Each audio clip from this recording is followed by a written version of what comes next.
I have said to people as well that I believe that every human being born is Orthodox. They just don't know it yet.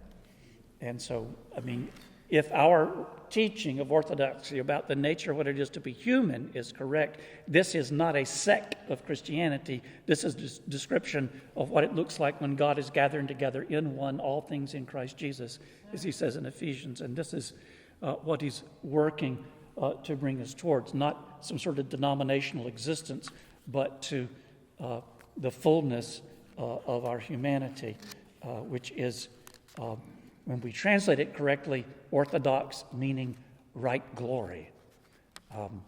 It's right glory in Russian, pravoslavny. That is, when Cyril and Methodius translate orthodoxia into Slavonic, doxia, not as teaching, but as glory, right glory. So one Romanian bishop, years back in the 70s, they did this British program on world religions, and they did one on Orthodoxy, and they interviewed and spent their time in Romania under the communists. It was a wonderful thing. They got to this bishop, and he was asking him about what do you believe, and the bishop said to him, actually, you should be asking us, whom do we worship? And that is very much the Orthodox understanding. Orthodoxy is worship. What do we believe? Come pray with us. What do we believe? We believe what we pray, and which means we believe what we sing. So this is all good. Anyway, that was a freebie for this second talk, and hopefully we'll double down on the mystery and see where we go. Again, I'm going to start with Scripture, an extremely familiar passage from the 13th chapter of 1 Corinthians. I'm going to skip the first part, though I speak with the tongues of men and of angels, you know that, and the clanging cymbal stuff. But Paul gets down to the meat of it, and he says, love suffers long and is kind. Love does not envy. Love does not parade itself, is not puffed up. Love does not behave rudely. Love does not seek its own. Love is not provoked. Love thinks no evil. Love does not rejoice in iniquity, but rejoices in the truth. Love bears all things, believes all things, hopes all things, endures all things. Love never fails. I have to say to my brother priest, I don't know why it's never occurred to me to give that for an examination of conscience in preparation for confession. Maybe you've seen that. That would be, I think I might need to do that for my next confession, is go back and examine love in my life.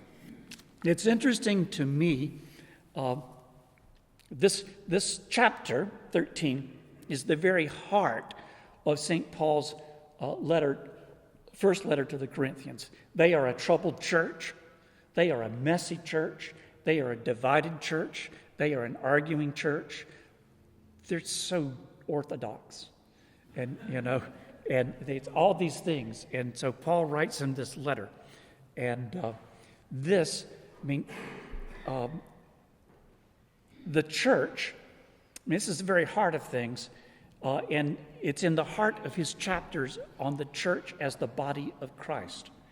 The church, through the centuries, has all types, Protestant, Catholic, Orthodox, every type of Christianity, through all of the centuries has always crashed on the rock of ecclesiology, that is the doctrine of the church. Orthodox ecclesiology is our Achilles heel. It's our vulnerability. People who like to argue against orthodoxy will throw it in our face. That you guys, you're nationalists, you whatever, you're divided, you got broken communion or whatever.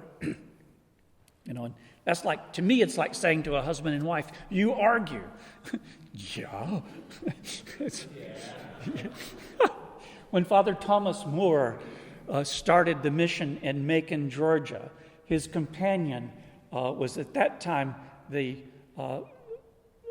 hierodeacon, that is monk, Innocenty, from Belarus.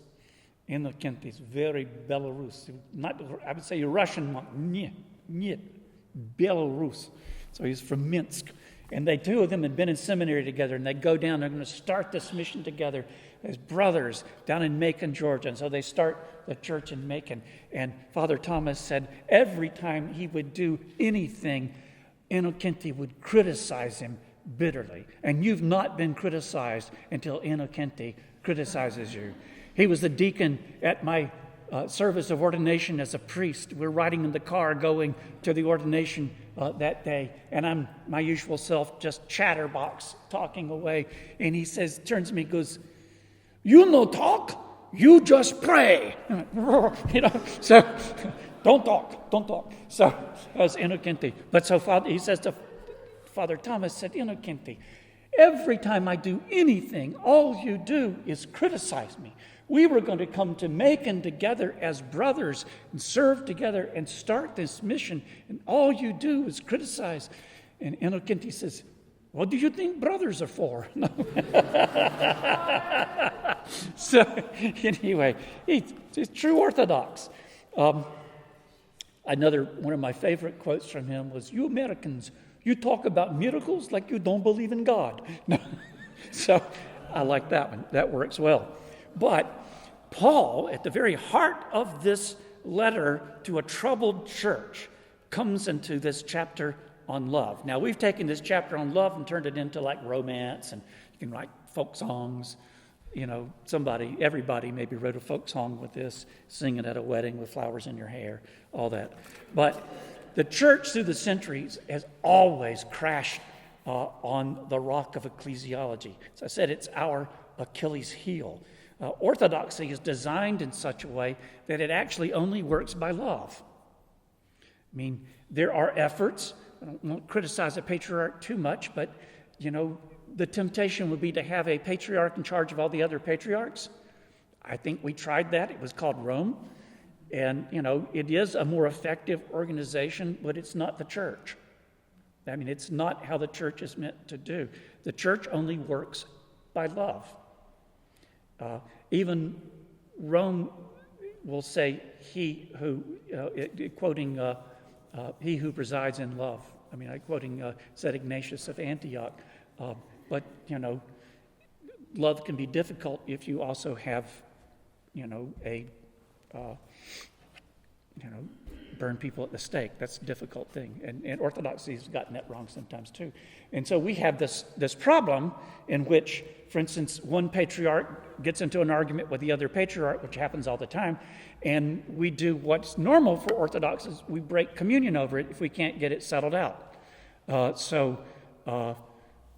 Constantinople gave autocephaly to Estonia back in the 90s. Some of you will remember that. And we wound up Moscow and Constantinople out of communion over that until Moscow decided to blink and say, okay. And then that went fine. And now we're doing it with Ukraine, and they're out of communion. I don't know.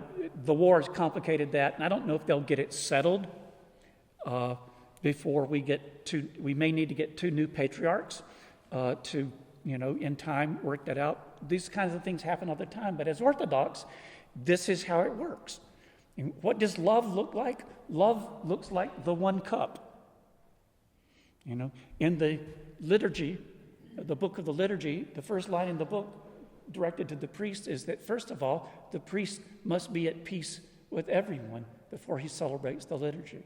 When I was first starting our mission in Knoxville, I used to warn people, do not come to me and complain about something before the liturgy. Wait till it's over. The reason being, I might not be able to serve the liturgy today, because of you. No, it's all your fault. You come out, this is Father Passive Aggressivist, well, I was going to serve the liturgy today, but our warden came up to me and, so y'all talk to him, whatever. But just the ecclesiology, it only works by love.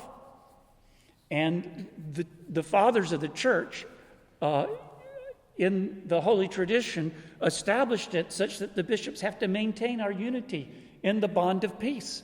and in love. So before we introduce the creed, we say, brothers, let us love one another, that with one mind we confess. Why? Because you cannot confess the creed if you don't love one another.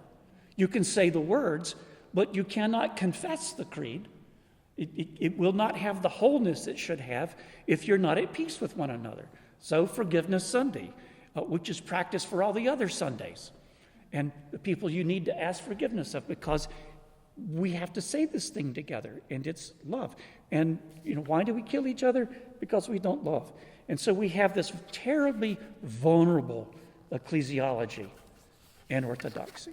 And Protestantism begins as a reform movement, but it doesn't begin, it's actually incorrect to say Protestantism.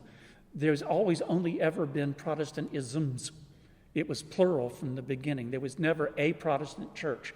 There were Protestant churches from the beginning. And from the beginning, there was no unity in Protestantism. And many of them ignored the problem of the church because that's what they were breaking up. Instead of dealing with the problem of reforming the church in the West, they started new churches. Most of them, Luther included, didn't mean to do that, but it resulted, and it still keeps on going, such that today we have a make-believe ecclesiology in which people will talk about the unity of the invisible church. Well, that's like my unity with my invisible wife. Yeah, I'm telling you, she is wonderful. My invisible wife never contradicts me. My invisible wife always cooks what I want, whatever. There's no such thing. You get, as I said, we only live in particular. That's how it works. That's how it works. And so we have this chapter on love. It's a difficult topic for human beings, even very holy human beings. And to place St. Paul in reverse, today I'm speaking not about Paul, the chapter I read in the last talk from Ephesians. He says, talks about the stuff between male and female, and he says, but I'm speaking of the mystery of Christ and his church. So today, I'm not speaking of the mystery of Christ and his church, except I am, but about male and female in marriage and elsewhere, if you will. St. Maximus the Confessor, in a place that I have been unable to locate after searching for years, but I found this in a quote by Father Alexander Schmemann, and I can't even find the quote. This is how ancient writers would say, or it says in a certain place. Paul will do that. Well, this is my St. Paul moment. In a certain place, St. Maximus the Confessor describes male and female as energies. This is good for tomorrow. St. Gregory Palamas talks about the divine energies. He describes them as energies of the human person. This is to say that it's not quite the same thing as an ontological characteristic. In other words, a woman is not ontologically different than a man. And a man's not ontologically different. In other words, your ontos, that's your essence. And there's only one human essence, and all human beings have one essence. You don't even have like your own essence, and I get my essence. We all have one essence. We're consubstantial with one another, just like the Trinity, one essence, one ousia, three persons. So we have one ousia, billions of persons as human beings, but the same one ousia. We share a single ontology, our being or substance as human. One common humanity. However, we do not encounter any human being who is merely human. Maybe G.I. Joe and Barbie, sort of, maybe. They were missing parts, but not really. They just hinted at it. We do not encounter a human being who is merely human. We don't encounter and experience one another as the substance of being human. It'd just be so weird. I can't even go there. We always encounter one another as particular human beings. I mentioned this in the last talk. As particular human persons, and as persons, we encounter and know people in their energies. I don't know you, by what's under your skin. I have to, in fact, this is a question, I'm not going to preach on energies tomorrow, probably, maybe, I don't know. I don't know what I'm going to preach tomorrow, but anyhow.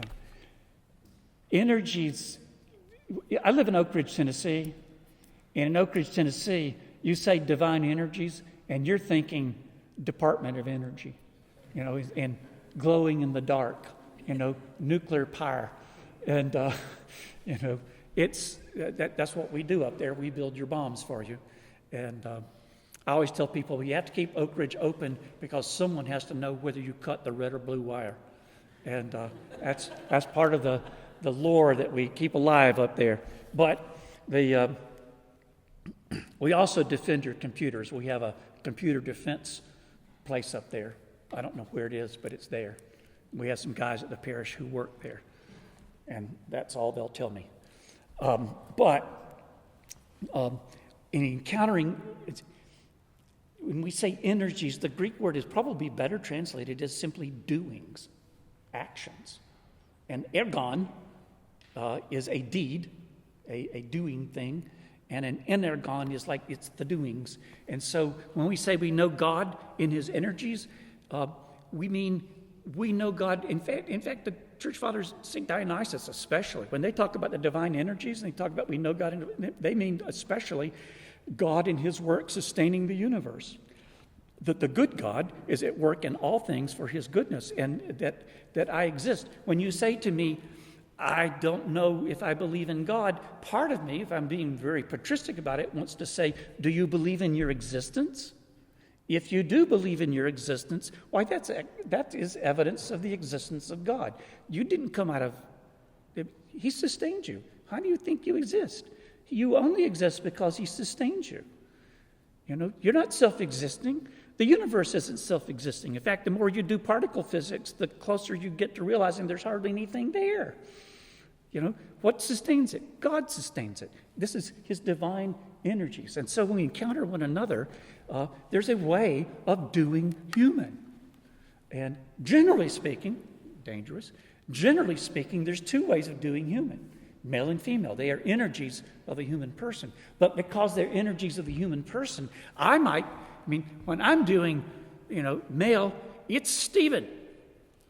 And it's got one way, and that's different, from how some other guy might. And so it's not just one way. That's always the problem I was thinking about, about this topic. You can't talk about male and female without just being so generic that it's actually meaningless. There's something unique. And we were talking about this about young men looking for wives, that they want a woman. I think, no, you don't marry a woman, or you don't marry woman, you marry a woman. What you want to do is meet a woman. Best way to do that is be a friend. Beth and I don't know, this is not a great example for everybody else, but we were friends for about 9 months before we were, kind of romantically entwined, kind of, sort of, Those divine energies were just fine, but anyhow, but we were friends first. We kind of got to know each other somewhat, and I liked her. And having been married for 48 years, one of the things I can say about it is liking somebody is even more important than loving them. Like the romance stuff comes and goes, and you bring flowers and things like that, but just liking somebody, you got to get up with them every day. And just liking them. I live with my best friend. And that's a whole lot easier than a lot of other ways of configuring it. My best friend also happens to be my wife. But, we've done a few trips lately, and I just think to myself, this is great, because we're just hanging out in the car. Usually, we don't even play the radio. I still like talking to her. I'm interested in what she's thinking. And and sometimes she's interested in what I'm thinking. But bless her heart. But our energies, our actions, our doings reveal us to be what we are. We're more than body parts. We're more than genetic code.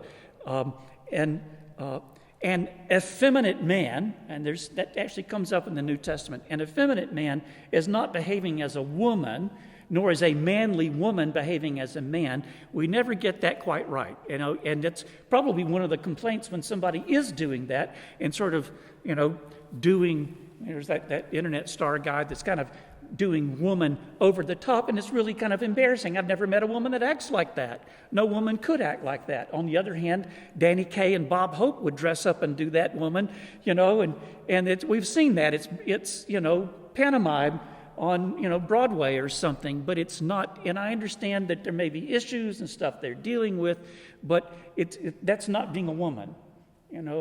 There's a sense in which part of encountering a woman, I'm encountering somebody with a womb. It's just different, and it is different with every individual woman I meet, and a man. And so I completely understand if you've got a group of swimmers at a college and there's a guy who comes in and is told that he's dressing out with them and he has a penis, no. And they're told, you have to be okay with this. No, you're not supposed to be okay with this. You don't call black white and white black. You don't say, okay, that's a woman's thing. No, it's not a woman's thing. He's doing, I know a guy's energy when I see it. And that's a guy's energy, one of them. And, he may not like it. And there's all kinds of stuff about that and things, God help you get some therapy, talk with friends or work it out. But don't freak out when the women don't want to see you. I know the complexities and the culture stuff about this. And I know we're very mean and unkind to one another. And that's a problem. But on the other hand, the energies are not in our head. They're real. How we present to one another is real. And me acting one way doesn't necessarily make it so. It's interesting in ancient Rome and Greece when they did acting. They wore masks. You acted. You didn't have to be the thing. You wore the mask of the thing. And it's interesting because the word for mask is persona. It means the thing you talk through. The sound goes through it. They had a little megaphone in the mask so you could project up to the people in the stands. But you wore a mask and you became that. But the truth is our humanity, including our inherently gendered humanity, differently presented in different individuals, is not a mask. It's somehow connected to me, and I have to work with that. In my book I wrote on shame, and I talked about knowing God beyond our shame. There's a whole lot, and particularly in our modern world, about our gendered roles that is tied up with shame. Male shame is really, really strong. A lot of guys don't know it, but being a man is a shame thing. They'll talk about locker room talk. You remember it, we were in high school having to dress out. It's nothing like being a bunch of guys, some of whom have hit puberty and others are still waiting, and there's just stuff going on. And you got guys joking about the other guy's junk. Well, they did and they do. We still will talk about, oh, you've been putting on a little weight lately, haven't you? We just do that kind of stuff. Women don't do that to each other. They have other ways, but this is, we say, part of what's going on with men is we do pecking orders. We do pecking orders.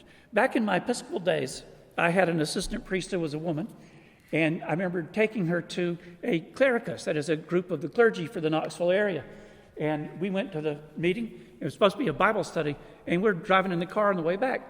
And I said, and she was new to all this. And I said, so what did you think? She said, I felt like I should have brought a sword and a spear. I said, why? She goes, you guys. And listened to her describe it, and I thought, yeah, that's how clergy are. You said you wanted to be clergy. Kind of tighten your belt, dear. It's going to get rough. But actually one of the things that happened as that thing changed, it changed the culture of clergy in the Episcopal Church. And so it had all of the, I was sort of refreshed when I became Orthodox and I'd go to a clergy thing and it was kind of clergy. It's like going with monks. The Orthodox monks are dirty and hairy and they smell. That's just kind of, they don't bathe a lot. And it's just that's okay. It's a kind of a guy thing. It's like the gym class. It smelled in the locker room, And, there's these and I don't know. I've talked to my wife a lot about this, about how do women do these things with each other? How do they interact? And there's subtle things that women do with shame, but this stuff is powerful. And we don't even, it's not on a conscious level. But if you're the guy who's at the short end of the stick and the last one to get picked for the baseball team, etc., I'm bearing witness, I grew up with the nickname of Little Steve because I was shorter than Big Steve, who lived next door, and much smaller than my older brother. It's 5 years older. It's not good to be on the wrong end of the shame stick. It's very difficult, and years of therapy. And anyway, but we encounter these energies. Our energies reveal to us to be what we are, more than body parts. We're not interchangeable. We differ. We're on the grounds of mystery when we speak of these things. And I've learned, especially as I've dealt with shame in my own life and tried to deal with shame in other people's lives, when you're dealing with shame, you're on holy ground. Because when you deal with shame, you're walking on wounds. You're walking on wounds. St. Dionysius, the Areopagite, with whom I've become familiar, especially through the work of our Archbishop, coined the term hierarchy. I mentioned that. He invented the word. He did not mean by that term to refer to some sort of vertical principle of organization. Frankly, that's very male to do it that way, and it's actually a dysfunctional way to do hierarchy. He didn't mean that to refer to some vertical principle of organization. Instead, what he actually meant was pretty much what we mean when we say liturgy. Tomorrow, when we're in the liturgy, there is a hierarchy going on. Literally, the word is holy order. There's a holy order. The place where the president will stand, the concelebrating priest will stand. I know what I'm doing. Why? I'm in an OCA church, and they serve in a semi-Russian style. I served with Father Marcus once in Ayin Karim in the Holy Land. We walked in halfway through a Russian vigil in Russian with Russian monks and Russian nuns singing the choir. We got there, and we're standing in the congregation halfway enjoying ourselves when suddenly nuns come and grab us and take us back into the sacristy, and there are the proper vestments laid out for us. And so we suit up and go and take our place in the altar amid the Russian priest monks. And we're there, and it's like we're in a Russian liturgy, vigil, Father Marcus. And by George, they do it just like we do it. And when it was your turn, and we all know when your turn is because there's a hierarchy. There's a holy order about how to do this. When it was our turn, we did it in English. The nuns would sing their Pamaluis back at us, but it just took apart. It was fun. But it's because there was a hierarchy. And the mystery of it, Dionysius would say, is the holy order of all of this going on. And that holy order includes the building and you and the icons and all of this. It is a holy order that reveals the order of heaven. It's the order of heaven that's being revealed, the inner thing of this. And that we're, so that we'll actually sing as we start coming out. Let us who mystically represent the cherubim and sing the thrice holy hymn. And that's not just the guys carrying the fans. That's all of us. We're all singing it. This is the mystical liturgy. And we're all doing that. We're all participating in the energies of this. So it's a recognition that God not only created the universe, but that he ordered the universe. It gave it an arche. This is the way things work. For Dionysius, the liturgy reflects the ordering of the universe. Did you know there's a reason why we go in that direction, counterclockwise? Because that's the way your stars go. Except in the southern hemisphere, sorry. Poor Australia. But anyway, we follow the path of the heavens. And, they knew that. They paid attention to that. We follow the ordering of the universe. Let us mystically represent the cherubim, and our actions in the liturgy reveal something that's otherwise hidden. This ordering is not just true of angels, the 9 ranks of angels, but it's true of everything. All of creation, there's this huge ordering going on outside us as things are blooming, and this cycle of life that is happening, this wonderful hierarchy of creation. This is part of what's weird about modernity, is instead of honoring the hierarchy of creation, we want to remake it into things it's not. To like reinvent human beings into things we're not. We do funny things with plants that we probably shouldn't do. I'm one of those people that particularly doesn't like GMOs. Keep them out of my food. Leave the molecules alone, please. God built a hierarchy into it, and it's okay to crossbreed the things, but when you start going in and messing around beneath the hood, and tinkering with it, I don't know what you might come up with. God tends to have ordered things so that you can't quite make it kill me, the way your GMOs are probably doing, as we all get cancer and die. There's some problems going on. We ignore the hierarchy there to our own detriment. The same is true of the universe. This is important when we talk about tradition as Orthodox. It's a fundamental spiritual stance to have a respect for what was given to me, that I am not my own creation. And it doesn't mean that we're slaves to the past. It just means this was handed down.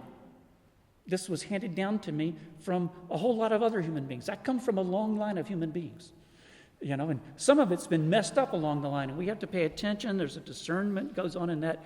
But there is, a lot of the answers when people say, why do you do that as Orthodox?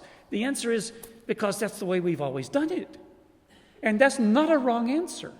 I mean, it's only the beginning of the answer. The long version is the long version. And you don't want to hear the long version. But my children learned to ask theological questions of their mother. Because I was likely to give them the long version. This ordering, not just true of angels, but of everything. Everything is made through the Logos, the Word, the Logos of God, Christ, and has its own Logos, little Logos. Logoi, we call them. These little logos. Everything has it. Everything has Christ in it. An image of Christ. Everything is formed and shaped, and the ordering of all things moves towards that. So, there's examples of hidden order in human relationships. And here's part of the mystery. That you know it, you just don't know you know it. Because we don't talk about it very much.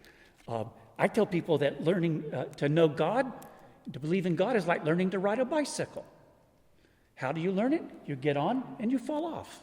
You get on and you fall off. You do it till you quit falling off and you ride. And then someone asks you, how do you ride a bicycle? And you can't tell them. There's no words for how you ride a bicycle. What do? You tell them to get on it and until you quit falling. And you ride. You have to fall a lot. Well, being a human, has a lot of that to do with it. How do children learn to walk? They fall down a lot until they don't fall down.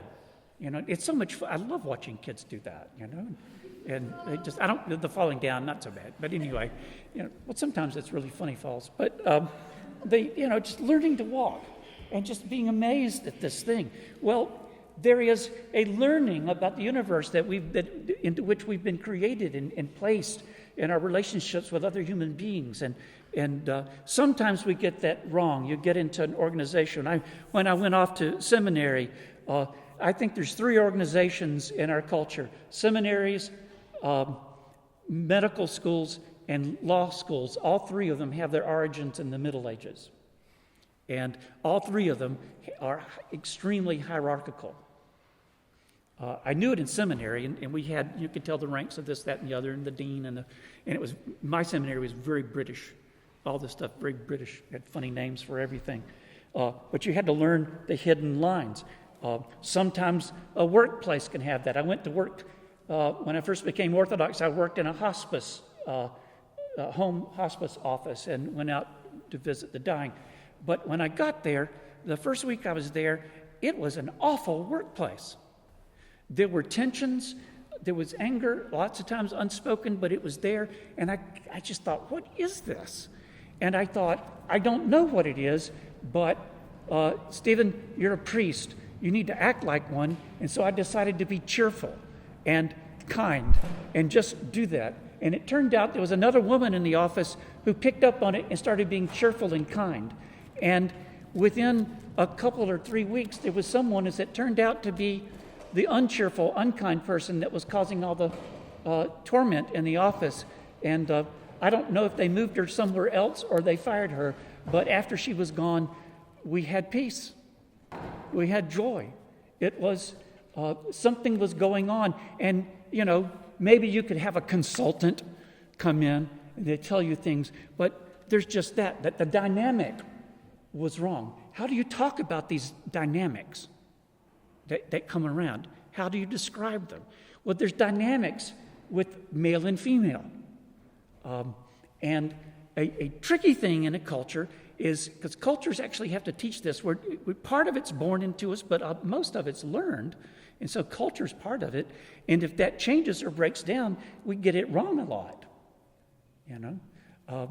A priest I worked with in Oak Ridge, he studied for a while at Vanderbilt. Sorry, that's like going to Harvard.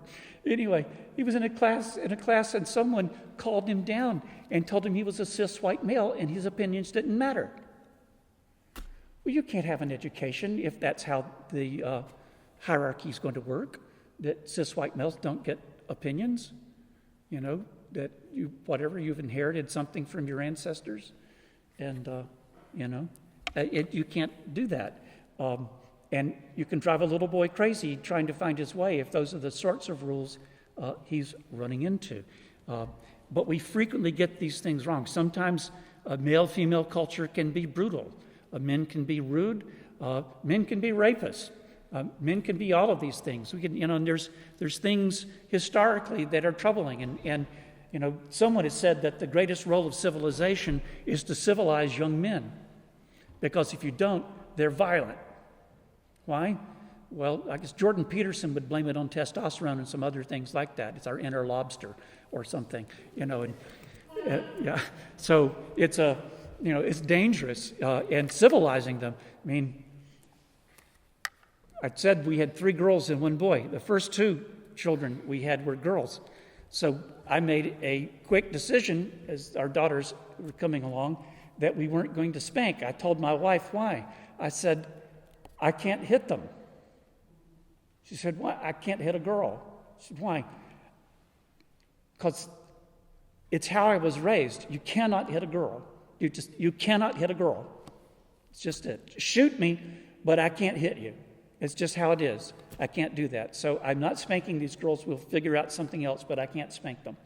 Now I had models, because I was one of 3 boys. I had models in my head that you could beat a boy to half death. That's the way we. My dad, would get whipped and stuff. They just, golly gee. But my son was the beneficiary of this, because when he came along, I didn't spank him either. But and they all turned out just fine without the spanking. There's other ways.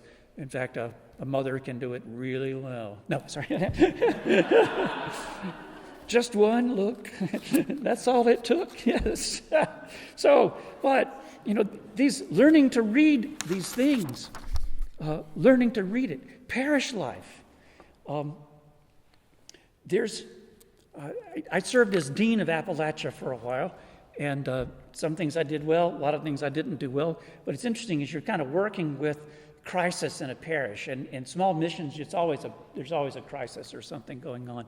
The dynamics. You've got someone who's been elected as senior warden and is on parish council, and so that's what the book says where the authority should be and how that works and da-da-da.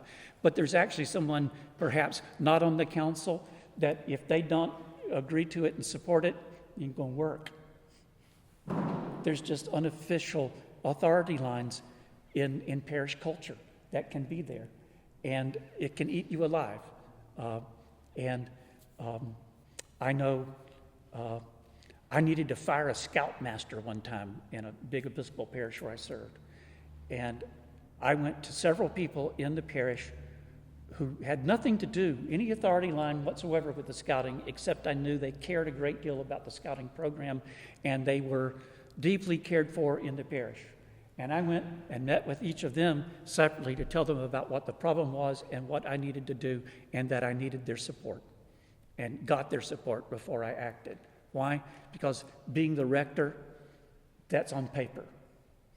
It's not always how things are. Your family may work like that too,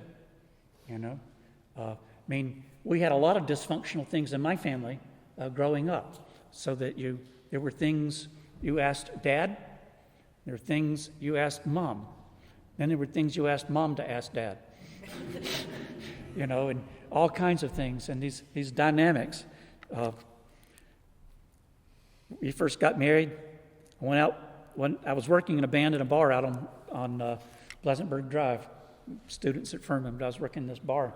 Tuesday night, we'd been married, got married my senior year. I'm going out, and I said to Beth, I'm going out to get a pack of cigarettes. I smoked too.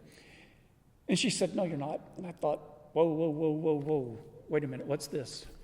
And I said, what do you mean? And she said, you're not going out to get a pack of cigarettes. You do this every Tuesday night. You're going up to Dean's Den to play the pinball machine and drink a beer. She was right. That was what I did. She said, but you always say, I'm going out for a pack of cigarettes. Why do you do that? And I said, because that's what my dad always said when he was going out for a beer.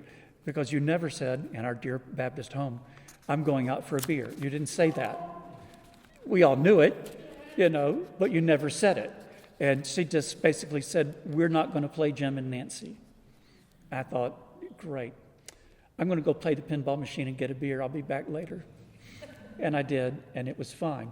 But it was like a new thing to me. I had no idea. Here I am coming into a marriage, and I'm bringing the dysfunctional lives of my parents to do this so that I can teach her how we can have a bad marriage. No, I said she was teaching me how to be a man. A man says, I'm going to go get a beer and play the pinball machine. I'll be back. Unless you say no.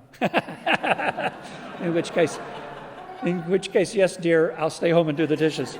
So, love, how does all of this work? Let me close this out. Love, Paul tells us, suffers long and is kind. It's the first thing he says about love. I said in the first talk, we are created in the image of the crucified Christ to be male and female. If you will, the thing ultimately about these energies in our life, they are two ways of suffering.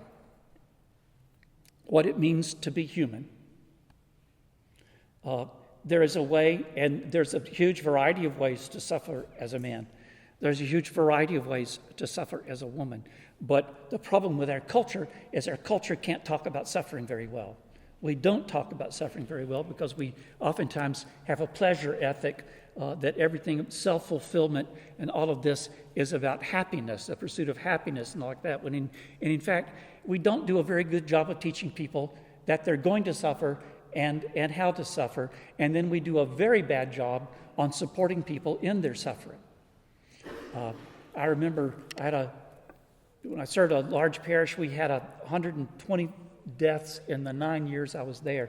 That's more than one a month. So there's a lot of dying people and a lot of people in nursing homes. And I don't know if you've ever spent much time in a nursing home. They're not pleasant. Why are they not pleasant? Well, people are sick and they're lonely. Why are they lonely? Because nobody visits. Why does nobody visit? Who wants to go hang out with old sick people? I know. And that's kind of how it was. And so we worked really hard at trying to organize a ministry in our parish because there was nothing wrong with any nursing home that 75 visitors a day couldn't make a difference with. How do you become the kind of culture that can support people when they're old and dying? How do we become the kind of culture that can support children, like that? And what do we do? In both cases, minimum wage workers without training and you're going to get all kinds of problems. It's only love, but love has to be willing to suffer. I've had people who get very upset about the suffering of their parents when they die, and they're dying. He doesn't know me, and someone has to change his diaper. I don't want to suffer like that, so let's have euthanasia. That's the American answer. Kill him. Stanley Hauerwas at Duke said that's always modernity's answer, death, instead of dealing with the suffering. The truth was, when I came into this world, I didn't recognize you either, and you changed my diaper, I would say to my mother. I'm going to probably leave the same way, not recognizing someone and having them change my diaper. It's just part of being human. It's hard, it's miserable, and it's real. I wish that I had a chapter in Genesis about changing Abraham, or something in there. These were old sick guys. There's things kind of going on. People have had to do this through the ages. My grandparents, on my mom's side, they died in their children's homes, not in a nursing home. They worked it out. My granddaddy, Campbell, down in South End, he had several heart attacks. Every time he'd have one, they'd trot him off to the hospital. He told my mom when he's come to stay into her, he said, look, everybody I know is gone. I'm ready to die. He said, quit calling the hospital. I die and they bring me back. I'm ready to go. Mama said, okay. And so one day in her living room after lunch, sitting in my daddy's recliner chair, Mama said she was laying down. Suddenly she heard him take a sharp breath. She looked over. She thought he's having a heart attack. And so he went over and sat by him and held his hand and let him go, as he had asked. I would love to have one of my daughters, if my wife's not there, with me when I go. At some point, it's okay to go. But you shouldn't have to die alone. That's one of the things I learned with hospice, is that with hospice we were there helping people go through dying. But we were in the situation where you have to pay people to do what once upon a time families did. And this is, what is it to be male and female? We have to teach one another. We teach one another with love, and the love begins with suffering. They used to tell me that I had really terrible homilies at weddings because this was my basic message. But I'm sorry, but in an Orthodox wedding, we crown you as martyrs. And I just tended to try and explain that to people. I did an article on the blog a few years ago called Marriage is Lifelong Suffering. It's one of my most visited articles. So I know it's true. It just is true.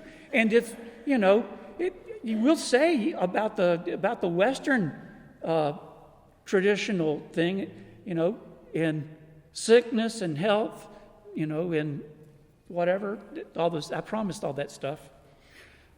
And orthodoxy, we don't make any promises, so we don't have to perjure ourselves on our wedding day. But those promises are still true. Sickness, poor, and poverty, wealth, whatever. It involves suffering. If you have children, it is first off, you cannot give birth to a child without suffering. Sorry, it's part of the package. And that's where it begins. But the other side of it is we are hardwired for it. We are hardwired for it. Something has gone wrong when we don't love our children. We're hardwired for it. We share that with the rest of the animal kingdom. These things matter, and they ought to be supported, never scoffed at.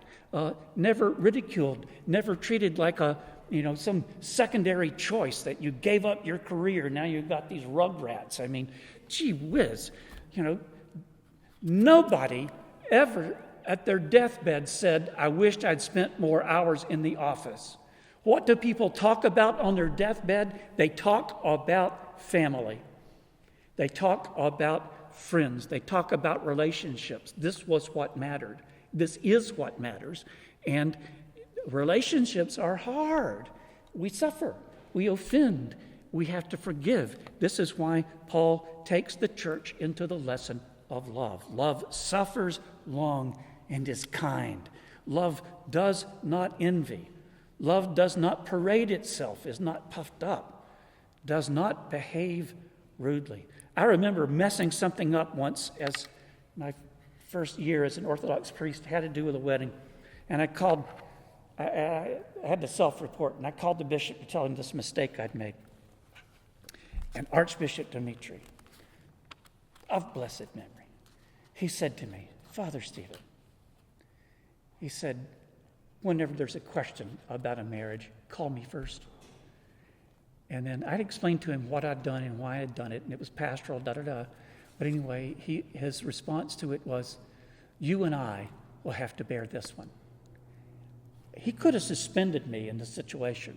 He didn't. He simply said, you and I will have to bear this one. And I knew exactly what he meant. He was suffering with me. He didn't tell me I was right, or didn't tell, oh, it doesn't matter. He didn't say anything like that. He just suffered with me.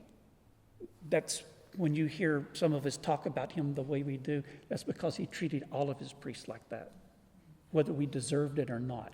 He suffered with us. He was a father. St. Silouan talked about his own father, that he had one day brought a sandwich on a fast day, but it had meat. And he said, and his father ate it anyway. And he waited 9 months, I think it was, before he told him that it tasted like carrion the day he brought it in, because it was a fast day. But he said, my father waited 9 months before he, gently rebuked me about it. He said, I never had a spiritual father as effective as my own father. Such tenderness of heart, long-suffering, kind, not envious, not parading itself, not puffed up. What does it mean to be a man? It is all of these things. What does it mean to be a woman? It is all of these things. And then what does it mean to be a church? It means to be these things, and to be these things for one another, especially you got somebody who's kind of going through it confusedly or going through it badly. Tolerate them, love them, give them a chance. We only get this life once, and the grading is based on love. The grading is based on love. It's not based on having gotten it right. So it does not rejoice in iniquity, but rejoices in the truth, bears all things, believes all things, hopes all things, endures all things. When parishes work, this is how they work. When ecclesiology works, this is how it works. When a marriage works, this is how it works. This is it. This is when a human being works, and when we flourish, this is what flourishing looks like. It's just love. It's not really harder than that, and that's the most difficult thing there is. The lines and structures of our energies, of the hierarchies around us, we frequently distort them, but it's to be borne in mind that the true lines, the true hierarchies, the true energies around us are the divine energies, and they are love. They are love. So when we struggle with these things, look towards love. Let God, in his mercy and in the example of Christ, show you that path of love. Glory to God. Good. We'll call that a talk. And